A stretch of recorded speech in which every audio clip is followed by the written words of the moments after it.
But as far as there being an exhaust, there was none. Why do they appear as glowing balls of light in the night sky? Well, that's kind of the same reason why a neon light or a fluorescent light lights up.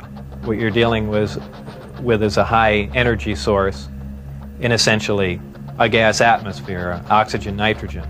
And when you apply enough energy to a gas molecule, they emit photons, they emit light.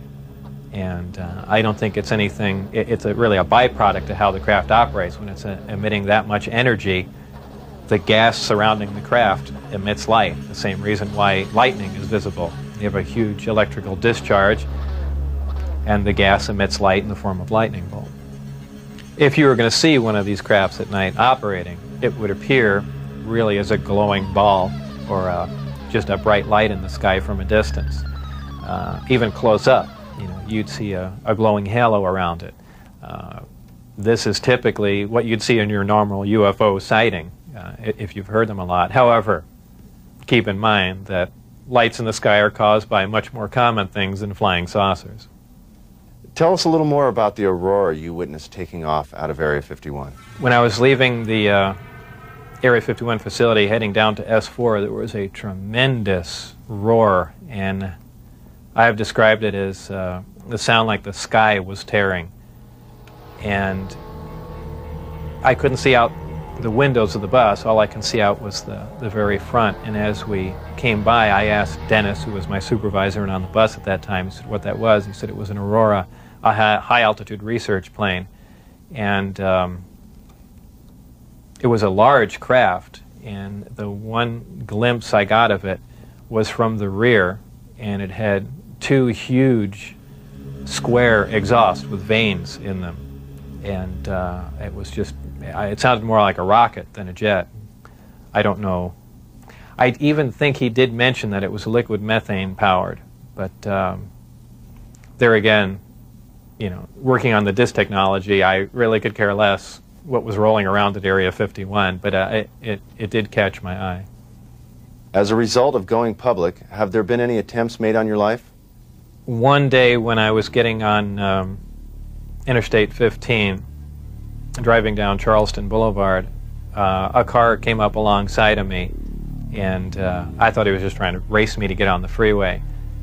This was after I had left the project. It was a white, boxy-looking car. Exactly what make and model, I don't know.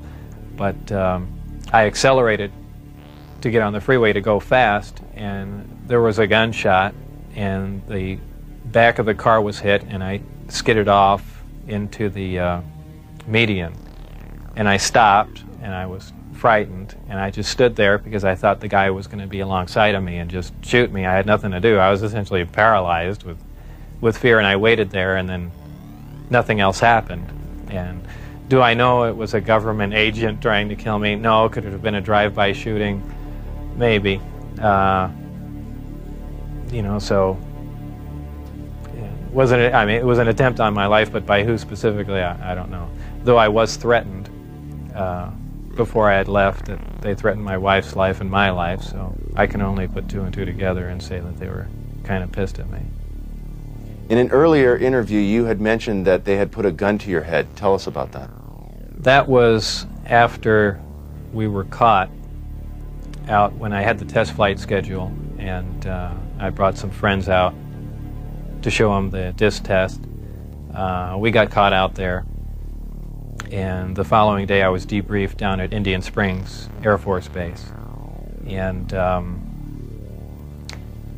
I was in the room with the security guards that caught us, my supervisor and some other people, and some of the security personnel. They were essentially grilling me about security and, how could I possibly bring people out there, and I guess I wasn't as responsive as they would like, and they got in my face, and one of them pulled a sidearm out and, just pushed it against me. Have you maintained any contacts with your colleagues out at S4? No, I never heard from anyone other than for a very brief time after I left. Dennis, who was my supervisor, did try and make contact with me at the the meeting place was the Union Plaza Hotel, and I took a friend of mine, Gene Huff, down there, and another friend, a former colleague and scientist from Los Alamos. And we saw him, but I also did recognize some security personnel walking around there from S4, so whether or not it was a setup or what was going on or he was trying to talk to me, we never found out, and we left. It just was a real strange situation. I never heard from him since. As we enter the 21st century, how has your experience changed your beliefs? Well, if you want to word the question, how are my opinions changed? I would say considerably. Before I was at S4, I was more or less one of the guys that thought, you know, all these government conspiracy and UFO buffs and things like that were complete lunatics.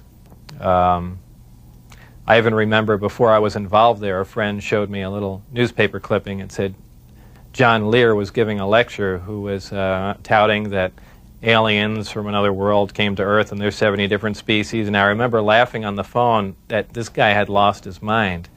And I was also under the impression that, you know, boy, the government's all for the people and they, you know, they're out here to protect us and all that. You know, after the experiences I had there, everything is completely turned around. You know, the government is doing everything but looking out for us. I mean, the only thing they're looking out is for themselves.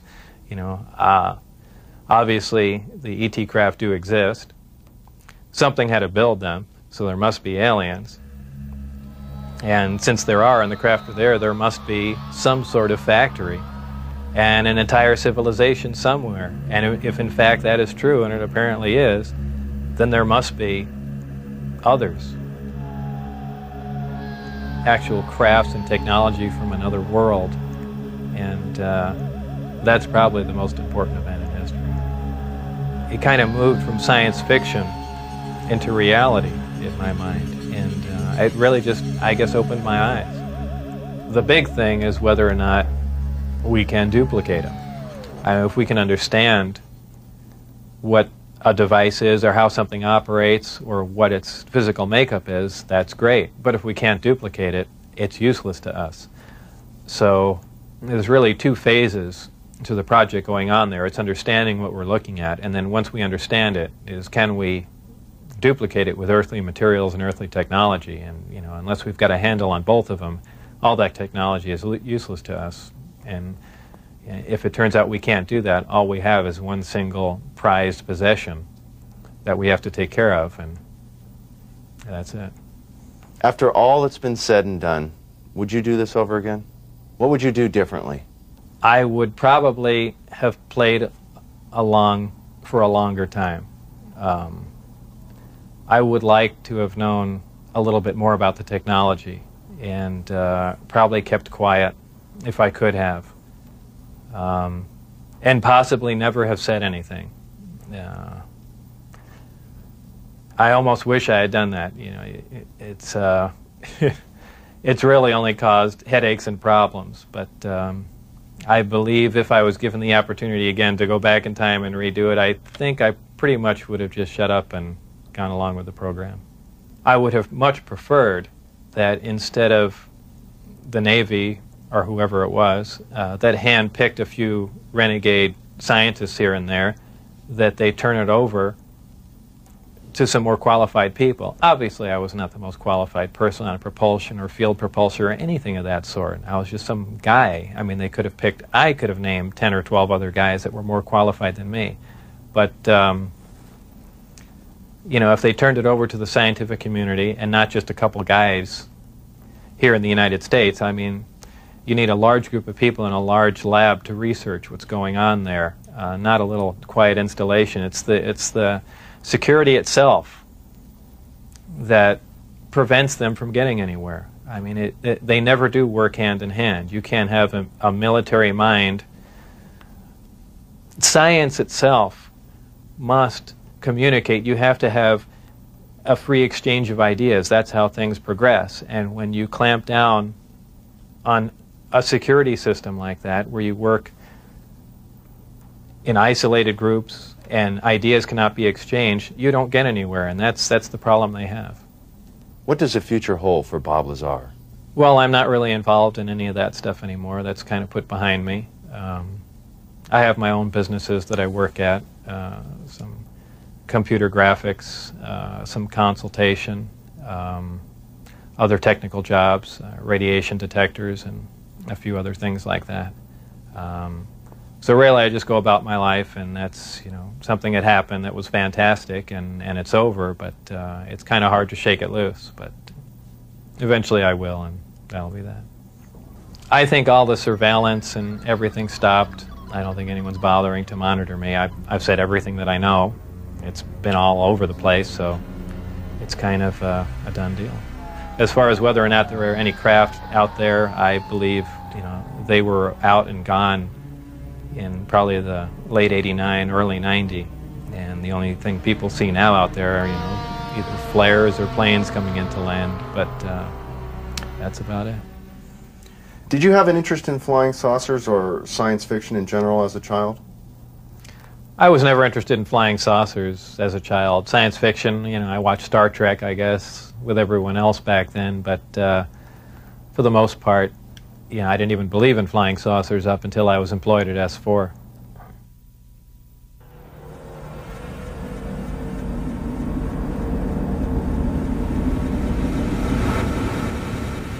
I couldn't help at one point in my discussions privately with General Secretary Gorbachev, when you stop to think that we're all God's children wherever we may live in the world, I couldn't help but say to him, just think how easy his task and mine might be in these meetings that we held if suddenly there was a threat to this world from some other species, from another planet, outside in the universe. We'd forget all the little local differences that we have between our countries, and we would find out once and for all that we really are all human beings here on this earth together. Well, I don't suppose we can wait for some alien race to come down and threaten us, but I think that between us we can bring about that realization. Thank you all. God bless you all.